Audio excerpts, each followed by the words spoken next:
One of the differences between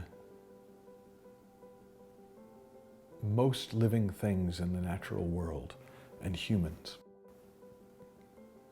is that humans seem to be the only creatures that have what's often talked about as free will. Which means that we are free to ignore our natural intelligence. We are free to make our own way, to disconnect from that which turns pine cones into pine trees, acorns into oak trees, baby bunnies into grown-up bunnies, and guides them in life.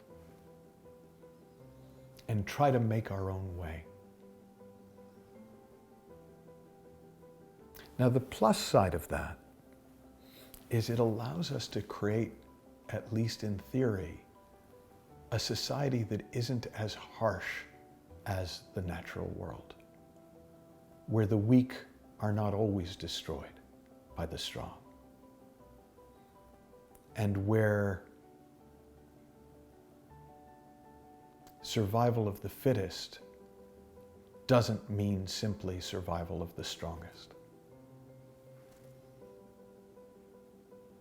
But the downside, and there is one, is the more disconnected we are from that natural intelligence, the more lost we get. The more disconnected we are, the more aggressively we pursue things to try and recapture that feeling of our place in the world. I remember hearing about a conversation that Sid Banks had once with a student. And the student said, "Well, Sid, how do we save the planet?" And Sid said, "Oh, it's easy. Eliminate greed." And then, well, how do we eliminate greed? And Sid said, "Oh, it's easy. Wake people up to who they are, and greed disappears."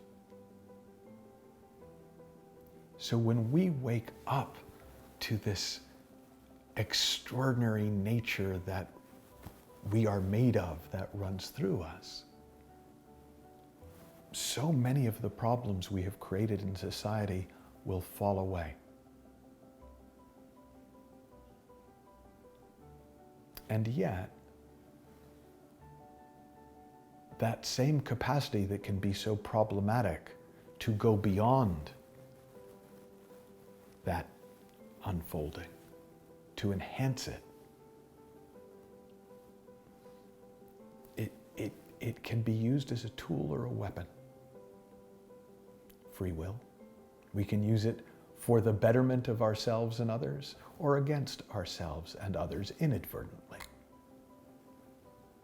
And so for me, one of the most wonderful things I've come to see about human beings is that built into us is a 24/7 discernment for whether we are using this gift of free will for or against. And it's in the feeling. There is a feeling of rightness, not righteousness, but rightness, right place, right time, right action. That's like a warmer signal for our souls, for our will. And there is a feeling of not shameful waggy finger wrong. Just, no, not this, not this. That guides us if we let it.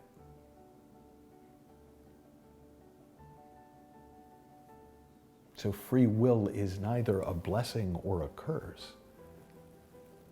It's a gift that we can use in any moment for or against both ourselves and the greater good.